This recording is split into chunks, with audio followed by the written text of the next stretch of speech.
Akashvani presents World News. Good morning, I am Abhishek Mukhopadhyay.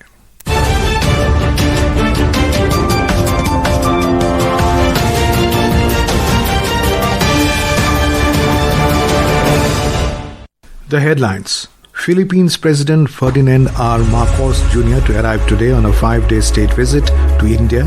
68 Ethiopian migrants dead and 74 remain missing after vessel sank off Yemen's southern coast. A deadly riot at Tuxpan prison in eastern Mexico's Veracruz state left 7 inmates dead and 11 others injured. And in cricket, 5th test of the Anderson Tendulkar Trophy between India and England enters thrilling phase at Oval in London. President of Philippines Ferdinand R. Marcos Jr. will arrive in New Delhi this afternoon on a 5-day state visit to India.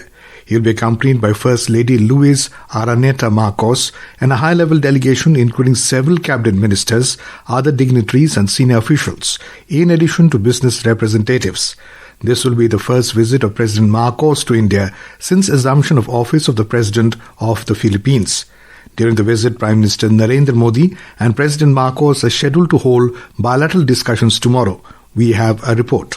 Diplomatic relations between India and the Philippines were established in November 1949. Both countries have since developed a strong partnership across a wide spectrum of areas, including trade and investment, defense and security, agriculture, healthcare, pharmaceuticals, and digital technologies. The two countries also engage closely at regional level, including through India's comprehensive strategic partnership with ASEAN. India's relations with the Philippines are an integral pillar of the Act East policy, Vision Mahasagar, and the vision of the Indo-Pacific. The state visit of President Marcos coincides with the 75th anniversary of India-Philippines diplomatic relations. Akshit Vaidyan, Akashvani News, Delhi. Meanwhile, Philippines President Ferdinand R. Marcos Jr. described India as a valued friend as he embarked on a 5-day state visit to India. The President, in his departure statement today, emphasized that shared democratic values, maritime interests and regional peace form the foundation for deeper, broader and more meaningful bilateral cooperation with India.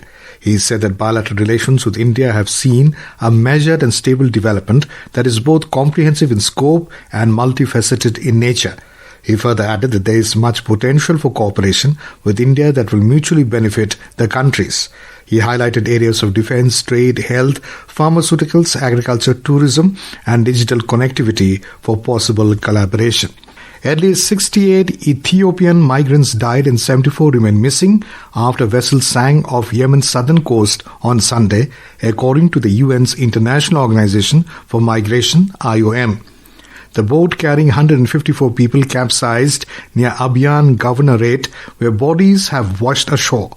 Only 12 survived. Despite ongoing conflict, Yemen remains a key transit route for migrants heading to Saudi Arabia. Ethiopian migrants face severe risks, including violence by warring factions. The incident underscores the perilous journeys migrants undertake in search of safety and opportunity in the Gulf region. A deadly riot at Tuxpan prison in eastern Mexico's Veracruz state left 7 inmates dead and 11 others injured, officials confirmed yesterday. The violence reportedly erupted after inmates protested extortion and abuse by members of the criminal group Grupo Sombra. The prison, holding 778 inmates above its capacity, reflects broader systemic issues. A 2012 report by Mexico's Human Rights Commission revealed that 60% of Mexican prisons are under the control of gangs or drug cartels. According to media reports, overcrowding, corruption and poor oversight continue to plague the country's penal system, contributing to recurrent outbreaks of violence behind bars. Iran's Supreme National Security Council has approved the formation of a new defense council led by President Masoud Pezeshkian. The official media reported the council will centralize the review of defense plans and boost the capabilities of the Iranian armed forces. It includes the heads of the executive, judiciary and legislative branches, along with top military commanders and key ministries. Meanwhile, Iranian Foreign Minister Syed Abbas Araghchi reaffirmed Iran's commitment to peaceful uranium enrichment ahead of talks with European nations. Araghchi said Iran will continue to defend its right to peaceful nuclear energy, including enrichment. This is Akashvani giving you the world news. For quick news updates round the clock, follow us on X handle at AIR News Alerts. And for details of stories and more, log on to our website www.newsonair.gov.in and download news on AIR app. Fresh clashes have erupted in Syria's southern province of Sueda after interior authorities accused local Druze armed factions of violating a ceasefire deal by attacking security positions. The government claims the groups are pursuing personal agendas and dragging the region into chaos. Multiple security sites were targeted across various fronts as forces responded to restore order. The Syrian Observatory for Human Rights also reported renewed fighting on Tal Hadid hill, where the government troops launched a counterattack after Druze fighters had seized the area.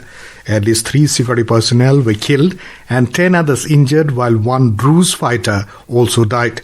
The observatory confirmed that withdrawal orders had been issued to the Druze groups.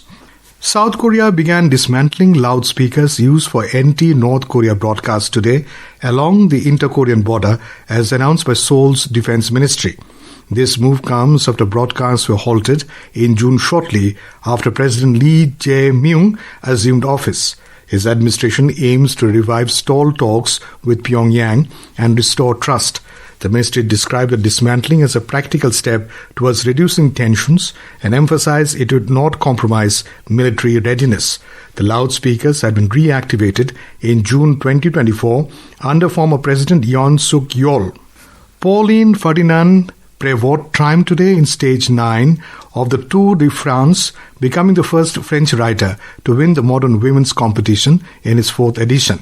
33-year Pauline became the first French winner of cycling's biggest race since 1989. It is a 124-kilometer race, and not since Bernard Hinault last won the men's Tour de France in 1985 and Ginny Longo won the women's edition in 1989 has a French cyclist taken home the yellow jersey, a long wait for a nation whose summers have been entwined with the race for more than a century. In cricket, the 5th and final test of the Anderson Tendulkar Trophy has entered a thrilling final day at the Oval, with host England set to resume the second innings at 339 for 6 against India.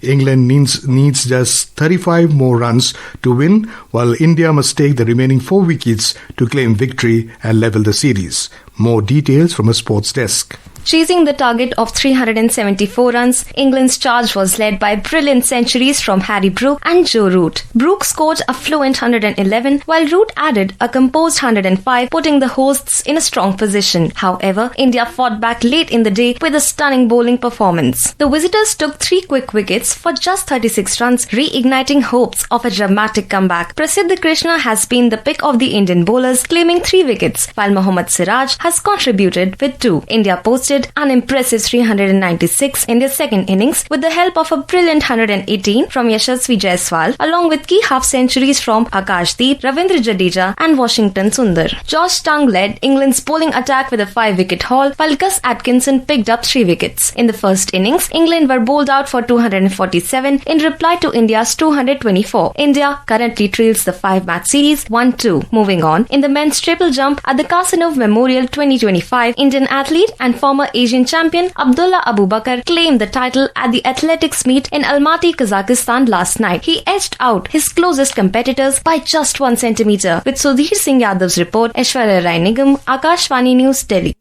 And now, before we end the bulletin, the headlines once again. Philippines President Ferdinand R. Marcos Jr. to arrive today on a 5-day state visit to India.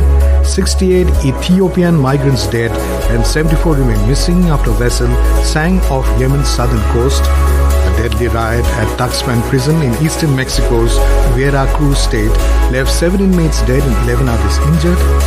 And in cricket, the 5th test of Anderson Tendulkar Trophy between India and England enters thrilling phase at Oval in London. And that is the end of this news bulletin.